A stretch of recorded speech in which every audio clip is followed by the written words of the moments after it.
کہ آپ ہم پر اٹیک نہیں کریں گے، پھر دوبارہ بھی نہیں کریں گے. پھر ان کے امریکہ کے 15 کوئی نکات ہیں جس میں وہ کہتے ہیں کہ ایران کے پاس یورینیم ہے وہ ہمیں واپس دے دیں، ایٹمی جو صلاحیت ہے ان کے پاس نہیں ہونے دیں گے اور انرچمنٹ نہیں ہونے دیں گے، اور اس طرح کے 15 نکات ان کے ہیں جو میڈیا میں ساری چیزیں یہ آ چکی ہوئی. ٹھیک ہے، اب معاملہ کیا ہے؟ معاملہ یہ ہے کہ اگر اس ہفتے یہاں پر مذاکرات ہوتے تو پھر امریکہ سے تو اناؤنس تھا کہ جے ڈی وینس نے آنا ہے، وٹکاف نے آنا ہے، اسٹیو وٹکاف نے آنا ہے یا جیرڈ کشنر سے آنا ہے. ایران سے کن 2 بندوں نے آنا تھا؟ ایران سے آنا تھا عباس اراغچی نے جو کہ ان کے فارن منسٹر ہیں، اور باقر علی کبوف یہ ان کے اسپیکر ہیں، انہوں نے آنا تھا. لیکن یہ دونوں صاحبان نہیں آئے. کیوں نہیں آئے؟ ابھی تک جو ہمارے پاس اطلاعات ہیں کہ معاملہ چونکہ پہلے سٹیج کے اوپر ہے، یعنی کہ میسیجز ایکسچینج ہو رہے ہیں، اور اگر مڈل گراؤنڈ اس معاملے میں مل جاتی ہے، یعنی کہ جس کے اوپر یہ دونوں ایک دوسرے سے ٹیبل پہ بیٹھ کے بات کر سکتے ہیں، تو پھر یہ پاکستان میں آئیں گے. اب اس سارے کانٹیکسٹ میں خبر یہ آئی کہ اسرائیل نے ان دونوں کا نام ہٹ لسٹ سے اڑا دیا، اور خبر یہ دی گئی کہ پاکستان نے امریکہ سے درخواست کی ہے اور امریکہ نے آگے اسرائیل کو کہا تو ان کا نام ہٹ لسٹ سے ہٹا دیا گیا. اب خبر کی ترجمان جو وزارت خارجہ ہیں انہوں نے تردید کی ہے، انہوں نے کہا جی یہ اس طرح کی باتیں نہ کی جائیں تو زیادہ بہتر ہے. لیکن پاسبلٹی کیا ہے؟ پاسبلٹی یہ ہے کہ ایران جو ہے وہ ایران نے تو فارملی ابھی تک اپنی جو ٹیم ہے وہ تو اناؤنس ہی نہیں کی. انہوں نے تو کہا کہ ابھی ہم نے مذاکرات ہی نہیں کرنے. پاسبلٹی کیا ہے؟ پاسبلٹی یہ ہے کہ یہ جو اسرائیل ہے وہ چاہتا ہے کہ ہمارا ایک اپر ایج ہو، کیونکہ امریکی صدر اب اس جنگ سے نکلنا چاہتے ہیں بڑے واضح طور پہ. آج بھی انہوں نے ٹروتھ سوشل کے اوپر کہا ہے کہ یہ ایرانی بڑے سٹرینج لوگ ہیں، یہ مذاکرات سیریس نہیں کر رہے ہیں، وہ سیریس ہو جائیں. یہ جو ہے نا اپنی انگزائٹی دکھائی ہے. ٹرمپ جو ہے بڑے پریشان ہیں کہ یہ تو ایرانی مذاکرات ہی نہیں کر رہے، اور ایرانی مطمئن ہے. اچھا آپ دیکھیے جنگ کا شروع ہوا تھا تو ان کا آبجیکٹو کیا تھا کہ جی ہم انہیں نیوکلیئر نہیں لینے دیں گے، ہم ان کے تمام جو نیوکلیئر کی فیسلٹیز ہیں ان کو مار دیں گے. اور شروع میں انہوں نے بڑی کامیابیاں بھی لیں. انہوں نے کہا کہ جی دیکھیں ہم نے ان کے روحانی پیشوا کو مار دیا، ان کے ملٹری لیڈرز کو مار دیا، ان کے انٹیلیجنس چیف کو مار دیا. یہی تھا نا. ابھی ان کا جو ملٹری آبجیکٹو وہ تو سارا پیچھے ہٹ گیا، فوج نیچے اتار نہیں سکے اور اسٹریٹ آف ہرمز بن گیا. اب یہ کہتے ہیں کہ ہماری پہلی ترجیح یہ ہے کہ اسٹریٹ آف ہرمز کھولا جائے، جو کہ جنگ سے پہلے معمول کے مطابق چل رہا تھا. تو غلطی کس کی ہوئی؟ آپ کی غلطی ہوئی. اس میں اعزاز میں اس میں تھوڑا سا یہ ایڈ کرنا چاہوں گا. دیکھیں جب سے یہ قضیہ شروع ہوا ہے نا، اس کا تھوڑا سا بیک گراؤنڈ اگر میں اس کو اس طرح دیکھتا ہوں. بیسیکلی یہ جو 2 ملک حملہ آور ہوئے ہیں ایران پہ، ان دونوں کے ڈفرینٹ مقاصد ہیں، ان دونوں کے مقاصد سیم نہیں ہیں. دیکھیں امریکہ یہ کہتا ہے جی کہ اگر یورینیم انریچ کیا ہوا انہوں نے تو وہ ان سے لے لیں گے، کوئی ایٹم بم بنانے جا رہے ہیں تو وہ ہمیں دے دیں، اور وہ سمجھتے ہیں کہ اس کے لیے رجیم اگر چینج ہو جائے تب بھی امریکہ اگلی رجیم کے ساتھ اس معاملے پہ بات چیت کر کے معاملہ سیٹل کر سکتا ہے. امریکہ کو امریکہ یہ باور کیے ہوئے تھا کہ جب ہم خامنہئی کو ہٹ کریں گے، ان کی لیڈرشپ کو ہٹ کریں گے، تو جو لوگ اندر مظاہروں میں پہلے نکلے تھے وہ نکل آئیں گے اور رجیم چینج ہو جائے گا اور ہمارا مسئلہ سالو ہو جائے گا. ٹھیک ہے. البتہ اسرائیل کے جو عزائم ہیں، اسرائیل کے عزائم یہ ہیں کہ ایران کی طاقت کو ڈسبینڈ ٹوٹل کرنا ہے. اس کا ایشو رجیم سے نہیں ہے. وہ یہ چاہتا ہے کہ اس ملک کے حصے بکھرے کیے جائیں، یہاں پہ اس کو کریش کر دیا جائے، اس کی جو بھی ملٹری طاقت ہے اس کو بھی تباہ کر دیا جائے، تاکہ میرے پڑوس میں کوئی ایسا ملک نہ ہو جس کی طرف سے مجھے کوئی تھریٹ ہو. تو اب حملہ تو اکٹھے کیا گیا لیکن دونوں کے مقاصد ڈفرینٹ ہیں. اور یہی وجہ ہے کہ جب بھی مذاکرات کی بات ہوتی ہے اسرائیل اس میں جو ہے نا اس کا آپ دیکھیں ریئیکشن بتاتا ہے کہ وہ مذاکرات کی طرف نہیں جانا چاہتا. اچھا ہوا کیا؟ جب خامنہئی کو ہٹ کر دیا، لاریجانی کو ہٹ کر دیا، نیچے ایک لسٹ ہے، آج یہ اڑا دیا وہ، اس کے بعد تو ایرانی قوم ساری متحد ہوگی، مظاہروں والے تو کہیں نظر ہی نہیں آئے. تو امریکہ کے جو مقاصد تھے وہ تو فوت ہو گئے کہ رجیم چینج کا تو چانس ہی نہیں ہے. اگر پہلے کوئی لوگ نکلے بھی تھے تو خامنہئی کی شہادت جو تھی اس کے بعد ساری ایرانی قوم ایک ہو گئی. بلکہ آصف میں ایڈ کروں، رجیم تو چینج ہوئی ہے. آپ کہہ رہے ہیں چینج نہیں ہوئی، رجیم چینج ہوئی ہے. خامنہئی جو 70-80 سال کے بزرگ تھے ان کی جگہ 56 سال کا نوجوان آ گیا. جی علی لاریجانی کی جگہ ذوالقدر آ گیا، لیکن یہ رجیم پہلی رجیم سے زیادہ سخت آ گئی. اور یہ تھیوری ہی غلط ثابت ہوئی کہ افراد اگر چلے جائیں گے تو ایران میں ہماری مرضی کا کوئی سیٹ اپ آ جائے گا. ابھی وہاں پہ اسٹیبلش ہو چکا ہے کہ ایران میں سسٹم کام کر رہا ہے, وہاں شخصیات میٹر نہیں کر رہی. آپ نے مار دیے بندے, پچھلے اٹیک میں بھی آپ نے آرمی چیف یہ وہ سارے مار دیے, کچھ بھی نہیں ہوا, واپس اٹیک کیے ایران نے. ابھی آپ نے ان کی لیڈرشپ سیاسی مار دی, ہیڈ کو اڑا دیا, جو ان کے سب سے بڑے شخص تھے ان کو اڑا دیا, نمبر 2 کو اڑا دیا, روحانی. تو اس کا مطلب ہے کہ امریکہ کی جو تھیوری تھی اس جنگ کی بنیادی, جو ایک ان کی, وہ غلط ثابت ہوگی. دوسرا آپ اگر یہ دیکھیں اس کا, اگر ہم جنگی پوائنٹ آف ویو سے میں اس کا جب جائزہ لیتا ہوں, میں دیکھتا ہوں ایران نے بہت سمجھداری کے ساتھ اپنے کارڈ کس طرح کھیلے ہیں. دیکھیں ایران امریکہ پہ تو کوئی حملہ کر ہی نہیں سکتا, صرف گالیاں ہی دے سکتا ہے. میرا خیال ہے کوئی میزائل نہیں ہے شاید جو امریکہ تک جاتا ہو. دیگو گریشیا تک ایک میزائل ان کا گیا ہے تقریباً, باتیں ہیں وہ کہتے ہیں ہم نے نہیں مارا, 4000 اگر ہو, میں نہیں سمجھتا کہ امریکہ کے لیے کوئی فوجی تھریٹ نہیں ہے ایران. اسرائیل کے ساتھ وہ میزائل کے آنکھ مچولی ان کی ڈیلی کی جا رہی ہے, لیکن انہوں نے بڑی خوبصورتی سے اس جنگ کو 3 ملکوں کی جنگ کے بجائے پوری دنیا کا مسئلہ بنا دیا. اگر یہ جنگ 3 ملکوں تک رہتی تو امریکہ نے کبھی مذاکرات کی بات نہیں کرنی تھی. امریکہ اٹیک کر رہا ہے, روز بم مار رہا ہے. اگر آپ ان ٹرمز آف تباہی دیکھیں تو ظاہر ہے کہ بلک میں وہاں پہ اٹیک ہو رہے ہیں, فضائی برتری ہے دونوں ملکوں کو, اسرائیل اور امریکہ کو.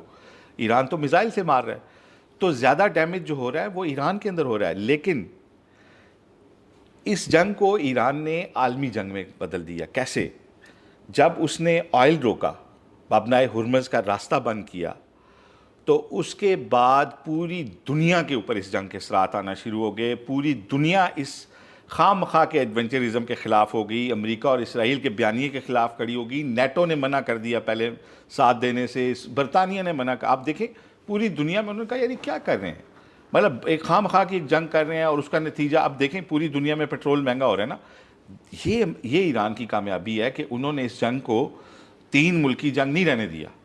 انہوں نے اس کو کوئی علاقائی جنگ بھی, خطے کی جنگ چھوٹی موٹی نہیں رہنے دیا. انہوں نے اس کو پوری دنیا کی اکانومی کے اوپر اس کے اثرات آنے شروع ہو گئے. بڑی جنگ ہو گئی. ٹھیک ہے, تو انہوں نے ایک تو یہ کہ سسٹم وہاں ورک کر رہا ہے, میٹر نہیں کیا. لوگوں کے جانے سے لوگ روئے, اگلے دن انہوں نے نئے لیڈر چن لیے.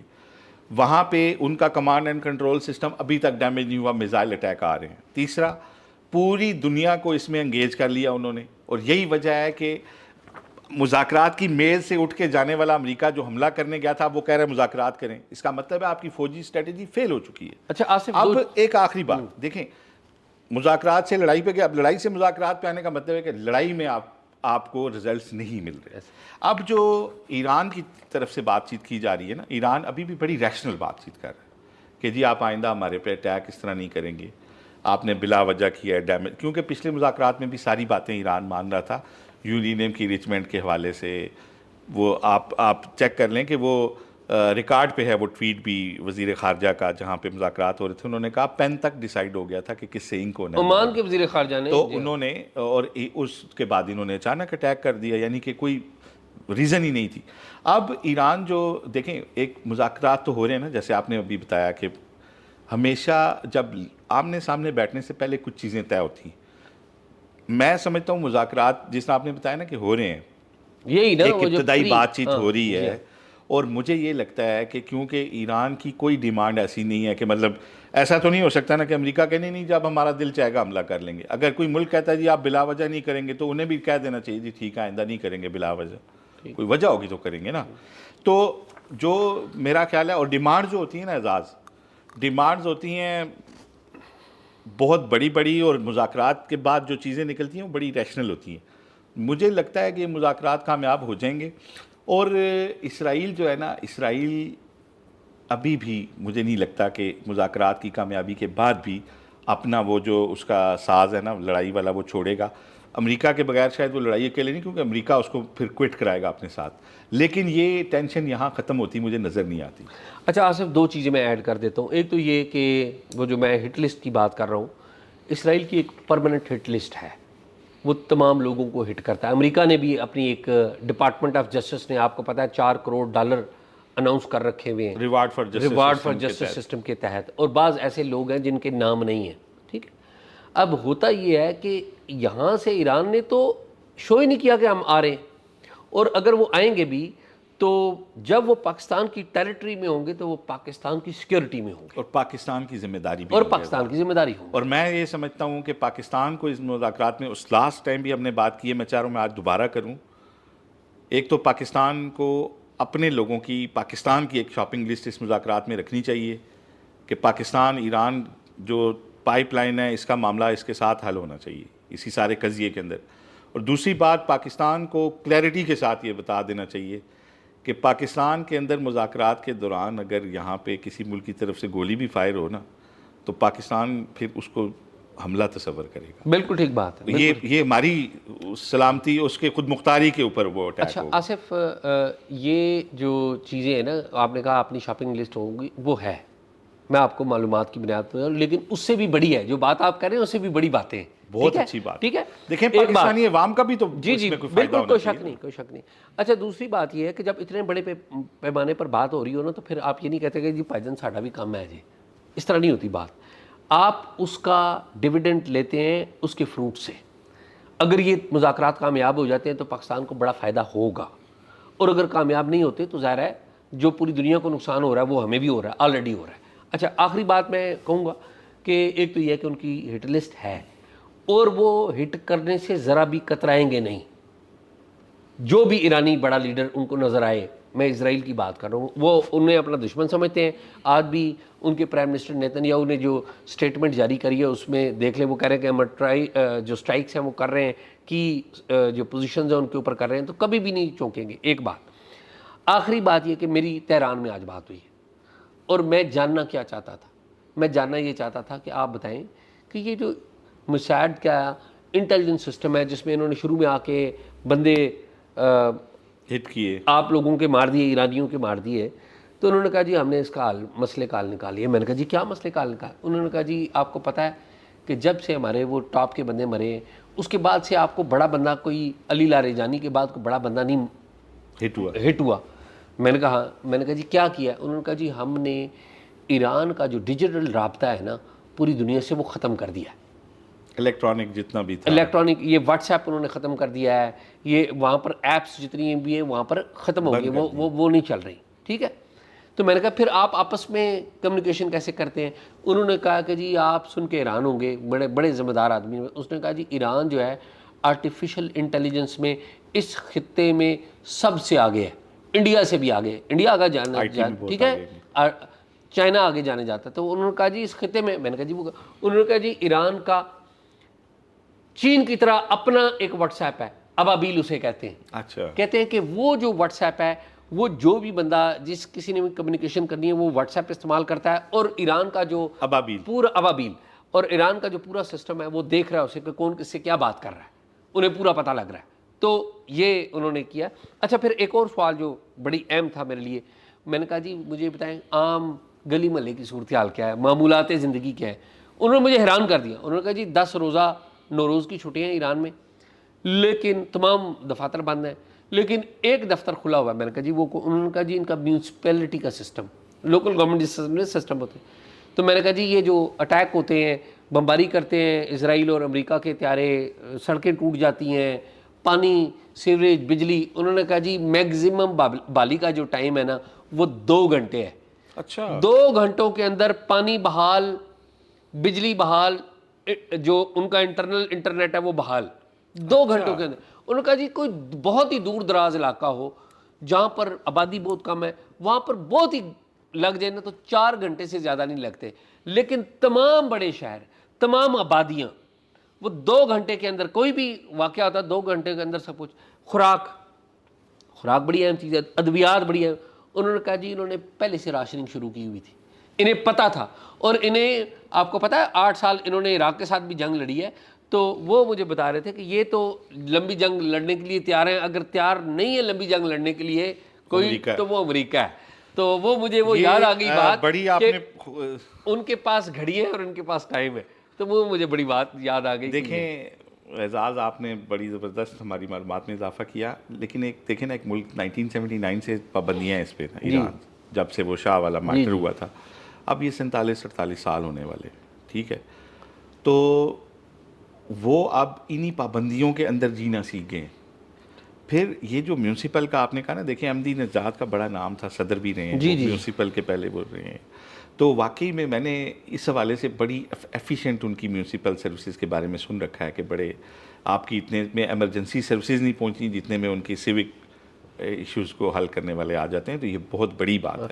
تو یہ آصف یہ باتیں آگے چلتی رہیں گی آگے لیکن مجھے نا آصف یہ وار کو تو میں بہت کلوزلی فالو کر رہا ہوں، اور آپ کو پتہ ہے میری بڑی کوشش بھی ہے کہ ایران جایا نہیں جا رہا، جو ہی موقع ملے گا ہم نکلیں گے ضرور ایران میں بھی. مجھے آپ یہ بتائیے کہ ایک بہت ہی دردناک کیس، اس کی ڈیٹیلز ہیں آپ کے پاس.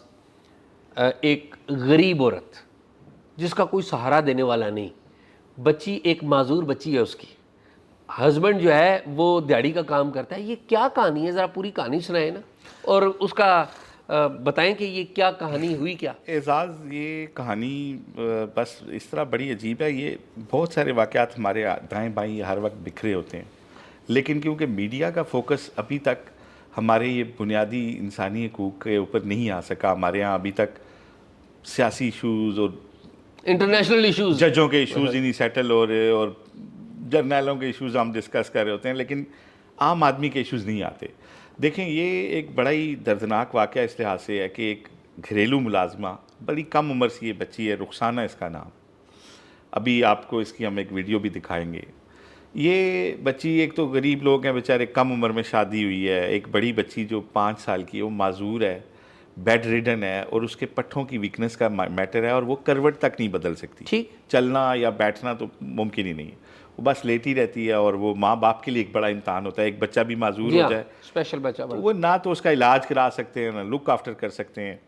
یہ بچی جو ہے رخسانہ، یہ 7 ماہ کی پریگننٹ تھی جب اس کی جو مالکن تھیں، جو برٹش نیشنل تھیں، انہوں نے ایک بڑی کالونی کے اندر جہاں بھی یہ کام کرتی تھی، اس کی تلخی ہوئی ان کے ساتھ کمیٹی کے اوپر. اس نے کمیٹی ڈالی تھی، اس کو پیسے چاہیے تھے، تو انہوں نے سے کہا کہ تم آؤ، میں تمہیں کمیٹی دیتی ہوں. یہ گئی تو انہوں نے کہا تم بیٹھو، میں تمہیں ابھی دیتی ہوں کمیٹی.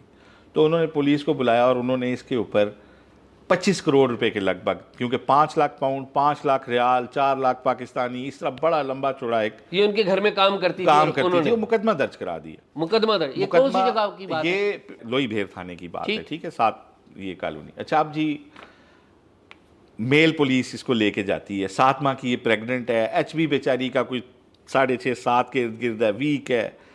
بقول اس بچی کے، اس کو جو ہے نا تھپڑ رسید کیے گئے ہیں، مین ہینڈلنگ ہوئی ہے اس کو مردوں کی طرف، پولیس والوں کی طرف، مرد پولیس اہلکاروں نے جو ہے نا ٹارچر دی ہے.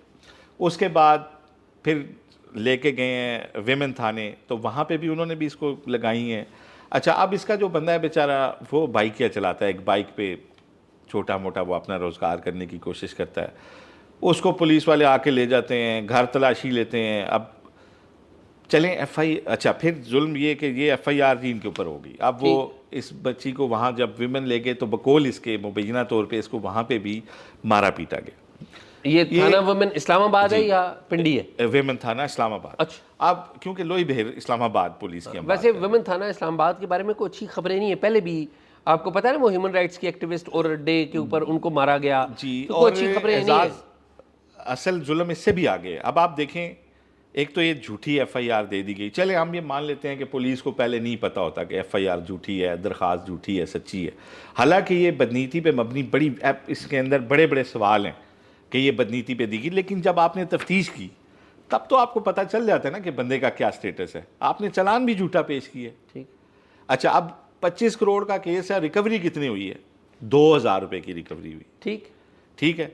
اب جناب وہ اس بچے نے، اس کے میاں نے لوگوں سے پیسے ادھار دے. غریب کو کون ادھار دیتا ہے؟ ادھار تو بینک بھی اس کو دیتا ہے کہ جو اس کو ضرورت نہیں ہوتی، جو انہیں پتا ہے کہ واپس دے دے گا. اب اس نے وہ بائک بیچا، کوئی وکیل صاحب ہائر کیے، کوئی انہوں نے مچل کے لکھ دیے، کوئی اس کا وہ بائک بھی بک گیا. اب بچی کی ضمانت تو ہو جاتی ہے اعزاز، لیکن ان کے ساتھ نا ان کا بلا، ان کا اور مصیبت پیچھا نہیں چھوڑتی. وہ کیسے؟ اس بچی کو کہیں پہ روزگار نہیں مل سکتا. آپ کو پتہ ہے نا کہ وہ CNIC نمبر اگر وہ ڈیٹا میں آ جاتا ہے کریں تو وہ کہتے ہیں جی آپ تو ریکارڈ یافتہ ہیں, اس بچی کو جاب ہی کہیں نہ ملے, وہ جدھر جائے وہ کہ جی آپ پہ تو پرچہ, آپ ریکارڈ یافتہ ہیں, جی ہم نہیں رکھتے گھر میں. ظاہر ہے لوگ ڈرتے ہیں, گھروں میں چوریاں ہوتی بھی تو ہیں نا, تو وہ تو یہی سمجھیں گے کہ شاید انہوں نے کی ہے چوری, لیکن یہ تو ان کے تو حالات ہی نہیں تھے بیچاروں کے. اب جناب علی بڑا برا وقت, اس کے میاں نے دیہاڑی پہ مزدوری شروع کر دی, وہ بیچارہ وہاں پہ جس جگہ کام کہیں پہ کر رہا تھا تو وہاں وہ کوئی پھڈے والا پلاٹ تھا, پولیس آ گئی, وہ لے گئے. اب باقی لیبر بعد میں چھوڑ دی تو اس کو پھر نہ چھوڑیں, اس کا بھی ریکارڈ تھا کہ جی وہ اس نے ضمانت وغیرہ دی ہوئی تھی, تو انہوں نے, خیر وہ لمبی سٹوری ہے, انہوں نے بڑی مزریز دیکھی. پھر یہ ہوا کہ ایک دن جب ان کا پولیس آتی نہیں تھی, چالان میں کچھ چیزیں, تفتیش ہے ہی نہیں, ٹھیک ہے, اب برآمدگی بھی کوئی نہیں. تو یہاں پہ ان کا کیس تھا, تو شائستہ کنڈی صاحبہ بڑی اسلام آباد کی معروف جج ہیں, اچھی جج ہیں, ان کی عدالت میں یہ بغیر وکیل کے پیش ہو رہے تھے. ٹھیک, تو انہوں نے جب دیکھا تو انہوں نے بغیر وکیل کے تھے, تو انہوں نے کہا جی کہ کوئی ان کی طرف سے پیش ہونا چاہے گا. وکلاء بیٹھے تھے, تو ان میں سے ایک وکیل نے حامی بھری کہ جی میں ان کا کیس لیتا ہوں. تو اس کے بعد کیس چلتا رہا, مختلف تاریخیں پڑیں, پھر جج صاحبہ چینج ہو گئیں, پھر رضوان الدین صاحب جج ہیں, ان کے پاس یہ کیس آ گیا. اب 2-2.25 سال گزرنے کے بعد اب انہوں نے ان کو بری کیا اس کیس میں, اور انہوں نے بڑی لمبی چوڑی ججمنٹ جو لکھی اس میں نے کہا جی یہ بالکل اس میں کوئی نہ تو انہوں نے ثبوت پیش کر سکے ہیں, نہ ان سے کوئی ریکوری کر سکے ہیں, نہ ان کے حالات ایسے ہیں, اور یہ بالکل بدنیتی پہ مبنی سارا میٹر جو ہے وہ نظر آتا ہے. اب اعزاز بات یہ سوال یہاں پہ یہ پیدا ہوا ہے کہ کیا ان کے بری ہونے کے سے ان کے ساتھ انصاف ہوا؟ کیا ان کے جو 2 سال جو انہوں نے مزری دیکھی اس کا حساب کون دے گا؟ سب سے پہلے تو یہ کہ یہ اگر میٹر ہائی کورٹ یا سپریم کورٹ میں کے لیول پہ ڈیسائیڈ ہوتا ہے نا, وہ تو اس میں آپ کو پتہ بڑا عرصہ گزر جاتا ہے. یہ تو ان کے پاس, ان کے تو حالات ہی نہیں تھے کہ آگے کسی جگہ اس کو لے کے جا سکیں. تو کسی ڈائریکشن کے ساتھ یہ کیس حل ہوتا, کیسے کہ کم از کم اس تفتیشی کو کوئی پلنٹی ڈالی جائے یا اس کو بلیک لسٹ کیا جائے. اور یہ کوئی ایک واقعہ نہیں ہے, پاکستان میں جھوٹی FIRیں جس کا ہاتھ پڑتا کرا دیتا ہے. آپ دیکھیں ہمارے تو وزیر اعظم جھوٹی FIRوں میں اندر ہو جاتے ہیں, سزائے موت ہو جاتے ہیں, ایسے ہی سزائے موت ہو جاتے ہیں. بعد میں سپریم کورٹ جو ہے نا 50 سال بعد بتاتی ہے کہ نہیں وہ تو غلط فیصلہ ہوا تھا. تو میرا خیال ہے یہ جو کیس ہوا ہے نا, ویسے اس میں غلط فیصلہ نہیں انہوں نے کہا, ہاں نہیں میں سوری, انہوں نے کہا جو ڈیو پروسیس آف لاء نہیں اڈاپٹ کیا گیا. جی اب دیکھیں یہ جو اب فیصلہ آیا ہے نا, کہنے کو تو یہ ان کی فیور میں آیا, لیکن کیا اس سے انصاف کے تقاضے پورے ہوئے ہیں, یہ پھر ایک سوال ہے. ہمارے کرمنل جسٹس سسٹم کے اوپر ایک بہت بڑا سوال ہے. اور اعزاز آج ہم جو یہ کیس یہاں پہ ڈسکس کر رہے ہیں نا, تو ایک اس کے ساتھ ایک اپیل بھی ہے کہ یہ بیچارے ابھی بھی ایک کرائے کے مکان میں دونوں بڑی مشکل سے رہ رہے ہیں. اور اگر کوئی مخیر لوگ جو ان کی بچی کا علاج اگر کرانے کے لیے کوئی انٹرسٹ ہو تو ضرور ہیلپ کریں, تو ہم ان کا کوارڈینیٹ کرا سکتے ہیں ان سے. ٹھیک ہے. اچھا آصف, اس میں ایک بات آپ نے نہیں بتائی, وہ میں چاہوں گا میں بتاؤں. جی پلیز. کیونکہ یہ جو سٹوری ہے یہ آپ نے اس ایجنڈے میں نہیں رکھی تھی, یہ میں نے رکھی تھی. ٹھیک ہے. وہ یہ ہے کہ یہ جو وکیل تھا نوجوان جس نے یہ کیس لڑا, وہ ہمارا بھتیجا ہے, حبیب حنظلہ اس کا نام ہے, اور وہ آپ کا بیٹا ہے. ٹھیک ہے جی. اور میرے لیے خوشگوار حیرت تھی جب میں نے BBC میں خبر پڑھی, آپ نے تو تفصیلات دے دی, تو میں نے BBC میں خبر پڑھی اور اپنے بھتیجے کا نام جب میں نے پڑھا تو مجھے یقین کرے اتنا میں خوش ہوا کہ ہمارا نوجوان ہے. اور مجھے یہ جان کر بھی بڑی خوشی ہوئی کہ یہ نوجوان ہمارا, اس نے ججز کو کہا ہوا ہے کہ جی اس طرح کے پبلک انٹرسٹ کے جو کیسز ہوں وہ آپ مجھے دیا کریں. تو میں ذاتی طور پہ چونکہ اس کو جانتا بھی ہوں, بڑا ٹیلنٹڈ ہے, آپ کا نام اس کے ساتھ لگا ہوا ہے, وہ ایک الگ ایشو ہے.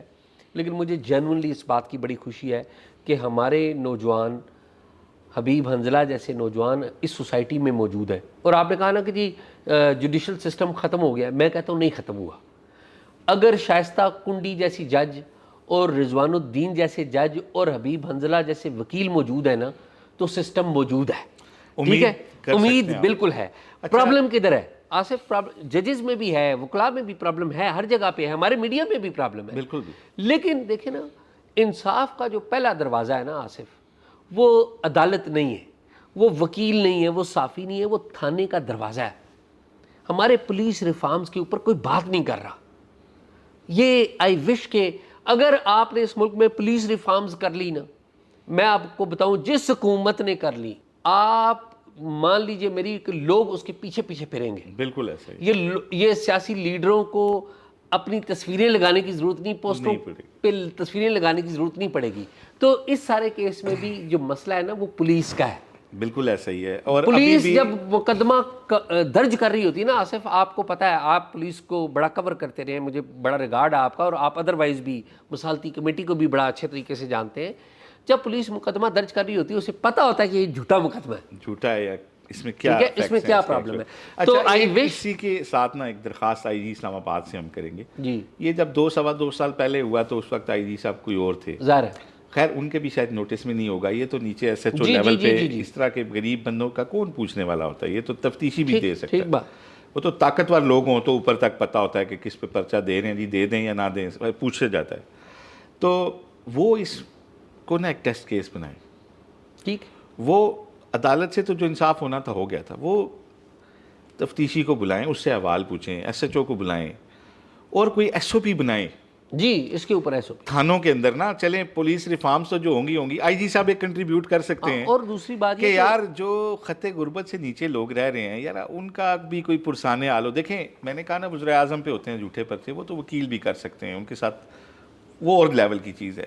جو ایک عام پاکستانی یا خط غربت سے نیچے والا یا جس کا کوئی آسرا نہیں ہے، اس پاکستانی کے لیے اگر آئی جی صاحب کوئی کنٹریبیوٹ کرتے ہیں نا، کوئی تھانوں کی کوئی ایس او پی ایسی بنا دیتے ہیں، تو اب دیکھیں نا یہ دل نہیں کانپا یار جس نے درخواست دی ہے. 25 کروڑ کی آپ نے چوری ڈال دی، ایک خاندان بالکل جو روٹی سے مجبور ہے.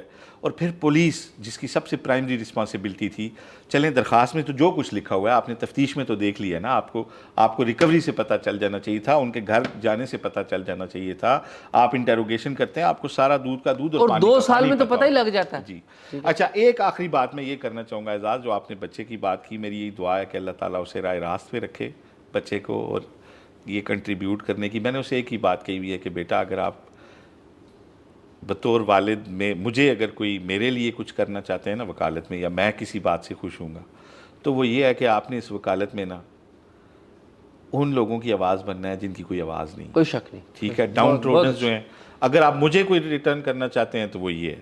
باقی اللہ تعالی بے شمار وکلاء میں لوگ ایسے ہیں جو درد دل رکھتے ہیں. ججز میں آپ نے صحیح کہا ایسے لوگ ہیں، پولیس کے اندر بھی ہیں اکا دکا ہیں، لیکن جب ہم اس طرح کی چیزیں دیکھتے ہیں تو ہمیں بڑا افسوس ہوتا ہے. لیکن امید کی کرن باقی ہے، کوئی شک نہیں. اور حبیب حنظلہ کو میں ذاتی طور پہ، میں بہت سارے وکلاء کو جانتا ہوں اور بہت سارے نوجوان وکلاء کو جانتا ہوں، بڑا کرنٹ ہوتا ہے اس میں، لیکن حبیب از آل ٹوگیدر ڈفرنٹ. میں ناٹ آپ کو پتہ ہے کہ آپ سے علاوہ چچا بھی ہے نا، نہیں، میں چچا سے علاوہ میں چونکہ ذاتی طور پہ جانتا ہوں دا وے ہی ہینڈل تھنگس. اور میں جو آئی جی اسلام آباد ہیں ان سے ایک ریکویسٹ ضرور کروں گا کہ یہ ڈگنیٹی آف ہیومن جو ہے نا، اس کے اوپر اپنی پولیس کو، ویمن پولیس کو ضرور ٹریننگ دیں، تاکہ وہ لوگوں کو ٹریٹ کرنے کا ایک طریقہ ہے. انفارچونیٹلی نہیں ہے طریقہ، تو اس کے اوپر کوئی بھی اگر معاونت ہم دے سکتے ہیں تو وی آر دیکھیں اعزاز سارے تھانوں میں. آپ نے آخری بات کر دی تھی، لیکن ایک 7 ماہ کی جو پریگننٹ بچی گئی ہے نا وہاں پہ، وہ بڑی ویزیبل، ایک کوئی شک نہیں، اس کے اوپر ہاتھ اٹھانے کے لیے ایک بڑی شفافیت درکار ہے. دیکھیں اس معاملے، اور تھانوں کے اندر کیمرے بھی لگے ہوئے ہیں، نہیں اس کو مانیٹرنگ کا اور یہ سارا سسٹم ایک آئی جی صاحب اگر بنائیں تو میرا خیال ہے اپنے لیول پہ پولیس کے اندر ایک غلط سوچ موجود ہے سال سے، کئی دہائیوں سے، صدیوں سے، ٹھیک ہے. اور وہ یہ ہے کہ deal dirty with a dirty man. جس بندے کے اوپر انہیں شک ہو جائے کہ یہ ٹھیک نہیں ہے، اسے ڈرٹی، پھر تمام قاعدے اخلاقیات وہ سائڈ پہ رکھ دیتے ہیں، which is a wrong thinking, which is a wrong. خیر اس پہ بڑی لمبی باتیں ہوتی رہے گی. آج کا پروگرام یہی ہے. ناظرین پروگرام آپ نے دیکھا، امید ہے پروگرام آپ کو پسند آیا ہوگا. پروگرام کے بارے میں اپنی رائے ضرور دیجیے گا، اور اگر کوئی معلومات ہو تو talkshock777@gmail.com پہ شیئر کیجیے. اللہ حافظ.